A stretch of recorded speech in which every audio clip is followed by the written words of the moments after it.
2008 میں ہم سب گھر والے چاچو کی شادی پر گاؤں چلے گئے۔ میں اس سے پہلے کبھی گاؤں نہیں گیا تھا۔ مجھے گاؤں جانا بالکل بھی پسند نہیں تھا۔ گاؤں پہنچ کر میں نے پہلی بار اپنی کزن کو دیکھا۔ وہ بہت پیاری تھی۔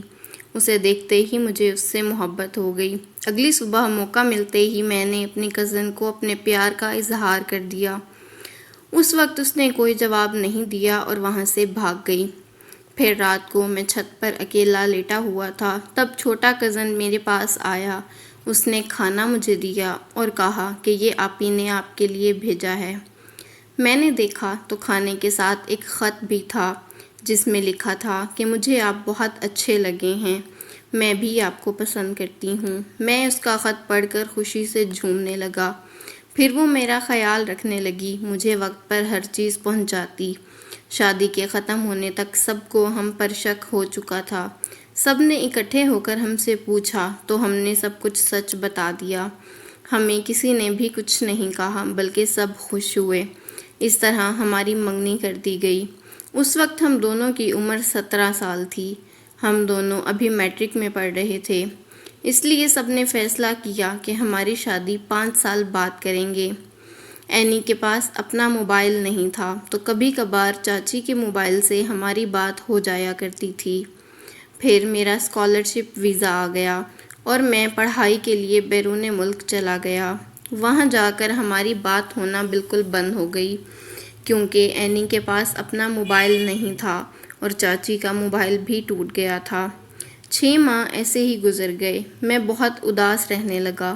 پھر ایک دن مجھے میرے گھر والوں کی ویڈیو کال آئی۔ میں نے کال اٹینڈ کی تو دیکھا کہ وہ سامنے بیٹھی ہنس رہی تھی۔ پھر امی نے بتایا کہ اینی پڑھنے کے لیے شہر آ گئی ہے اور اب ہمارے گھر ہی رہے گی۔ امی کی بات سن کر میری خوشی کی انتہا نہ تھی، کیونکہ میں اب اس سے بات کر سکتا تھا۔ پھر ہماری روز گھنٹوں بات ہونے لگی۔ ایسے ہی 1 سال گزر گیا۔ ایک دن مجھے گھر سے کال آئی تو امی مسلسل رو رہی تھیں۔ میں نے وجہ پوچھی تو امی نے بتایا کہ ابو اور چاچو کی لڑائی ہو گئی ہے۔ تمہارے چاچو آئے تھے، وہ اینی کو واپس گاؤں لے گئے ہیں۔ میں نے جیسے ہی امی کی بات سنی تو واپسی کی تیاری کرنے لگا اور کچھ ہی دنوں بعد میں واپس پاکستان آ گیا۔ میں نے گھر آتے ہی اپنے گھر والوں کی ساری بات سنی اور پھر گاؤں جانے کا سوچا تو ابو مجھے منع کرنے لگے، لیکن میں ابو کے منع کرنے کے باوجود گاؤں چلا گیا۔ میرے دونوں چاچو گھر پر نہیں تھے۔ چاچی نے مجھے اینی سے ملنے کی اجازت دے دی۔ میں نے جیسے اینی کی طرف دیکھا تو اینی کے چہرے پر بہت زیادہ نیل پڑے ہوئے تھے، جیسے کسی نے اس پر تشدد کیا ہو۔ میرے پوچھنے پر اس نے بتایا کہ وہ واپس گاؤں نہیں آنا چاہتی تھی، بلکہ وہیں رہ کر اپنی تعلیم مکمل کرنا چاہتی تھی۔ اس لیے اس کے والد نے اس پر تشدد کیا اور اسے زبردستی واپس گاؤں لے آئے۔ وہ مجھے دیکھ کر میرے گلے لگی اور روتے ہوئے کہنے لگی کہ اسد، مجھے اپنے ساتھ لے جاؤ۔ میں نے اسے چپ کروایا اور وعدہ کیا کہ میں کل تمہیں واپس لے جاؤں گا۔ میں نے واپس آ کر گھر والوں سے بات کی تو ابو نے صاف انکار کر دیا۔ کہنے لگے وہ لڑکی اس گھر میں نہیں آ سکتی۔ اگر تم اس سے شادی کرنا چاہتے ہو تو تم بھی اس گھر سے چلے جاؤ۔ میں نے اپنا سامان اٹھایا اور گھر چھوڑ کر چلا گیا۔ میری امی بہت روئی، مجھے روکنے کی کوشش کی لیکن میں نہیں رکا۔ میں اینی سے وعدہ کر کے آیا تھا کہ میں اسے لے جاؤں گا۔ میں نے ایک دوست سے بات کی، اس نے مجھے اپنے گھر رکھنے کی حامی بھر لی۔ پھر میں اسی دوست کے ساتھ اینی کو لینے گاؤں چلا گیا۔ جب گاؤں پہنچا تو چاچو کام پر جا چکے تھے۔ گھر میں داخل ہوا لیکن اینی نے میرے ساتھ جانے سے انکار کر دیا۔ وہ کہنے لگی کہ ہم کہاں رہیں گے، تم اپنا گھر نہ چھوڑو اور واپس گھر جاؤ۔ اس نے مجھے بتایا کہ اس کے گھر والوں نے اس کا رشتہ طے کر دیا ہے۔ میں نے اس کی بہت منتیں کیں لیکن وہ نہیں مانی اور کمرے سے باہر چلی گئی۔ میں وہاں سے نکلا اور اپنے دوست کے ساتھ اس کے گھر راولپنڈی چلا گیا۔ میں بہت رویا کہ کسی نے بھی میرا ساتھ نہیں دیا، نہ میرے گھر والوں نے، نہ ہی اینی نے۔ میں بہت پریشان رہنے لگا۔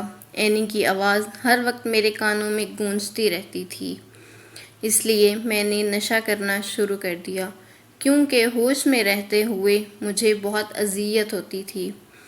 میرا دوست مجھے سمجھاتا رہا کہ نشہ چھوڑ دو۔ مجھے ہر وقت کہتا کہ نشہ چھوڑو اور اپنے گھر چلے جاؤ۔ میں اس کی باتوں سے تنگ آ کر اس کا گھر چھوڑ کر سوات کے ایک گاؤں میں آ گیا۔ اس گاؤں کا ایک لڑکا میرے ساتھ انگلینڈ میں پڑھتا تھا۔ میں اس کے گھر گیا۔ اس کے گھر والوں نے مجھے وہاں رکھ لیا۔ وہ مجھے اپنے بیٹے کی طرح پیار کرتے تھے۔ وقت کا پتہ نہ چلا اور وہاں رہتے ہوئے مجھے 5 سال ہو گئے۔ میں ماضی بھول کر اپنی زندگی میں مگن ہو گیا تھا۔ نشہ بھی چھوڑ دیا تھا اور ایک اسکول میں پڑھاتا تھا۔ مجھے گھر والوں کی اور اینی کی بہت یاد آتی تھی، لیکن میں اپنا ماضی یاد نہیں کرنا چاہتا تھا۔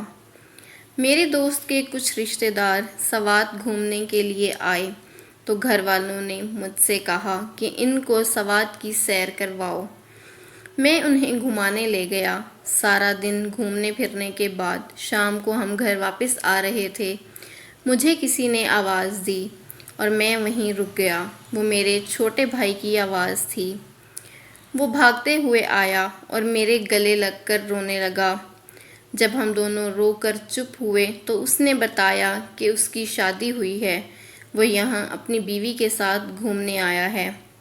پھر وہ مجھے اس ہوٹل میں لے گیا جہاں میرا بھائی اور بھابھی ٹھہرے ہوئے تھے۔ مجھے بھابھی سے ملوایا۔ پھر کہنے لگا کہ بھائی، ہم نے تمہیں بہت ڈھونڈا لیکن کہیں نہیں ملے، تو ہمیں لگا کہ شاید تم دنیا سے چلے گئے ہو۔ پھر وہ میرے ساتھ اینی کے گھر چلا۔ کافی دیر ہم دروازے پر کھڑے رہے۔ پھر چاچی نے دروازہ کھولا تو مجھے دیکھ کر بہت حیران ہو گئیں۔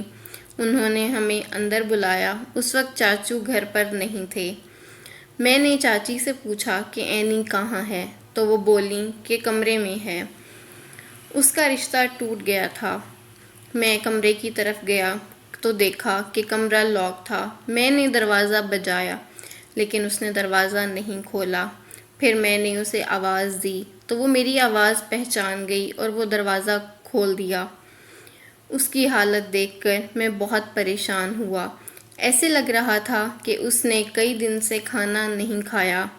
وہ پہلے سے بہت کمزور ہو گئی تھی۔ اس نے ہاتھ میں میری تصویر پکڑی ہوئی تھی اور مسلسل رو رہی تھی۔ جیسے اس نے مجھے دیکھا، وہ زور زور سے رونے لگی اور میرے گلے لگ گئی۔